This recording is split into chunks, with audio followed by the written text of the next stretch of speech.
Hello বন্ধুরা, আবারও চলে আসলাম নতুন একটি অনুগল্প নিয়ে। আজকে শোনাবো কাহলিল জিব্রানের মজার অনুগল্প বিজ্ঞ কুকুর। একজোড়া বিড়াল বসে আছে, পাশ দিয়ে যাচ্ছিল এক বিজ্ঞ কুকুর। বিড়ালেরা একাগ্রচিত্তে নিজেদের মধ্যে কি যেন বলাবলি করছে। এমনকি কাছে এলেও কুকুরটিকে তারা লক্ষ্য করেনি দেখে কুকুর মশাই থামলেন।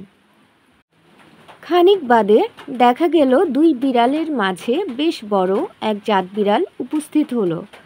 ওদের দিকে তাকিয়ে বেশ উপদেশের ভঙ্গিতে বলল, জ্ঞাতি ভাতৃগণ, প্রার্থনা করো। প্রার্থনা করতে করতে নিঃসন্দেহে একদিন ইঁদুর বৃষ্টি হবে।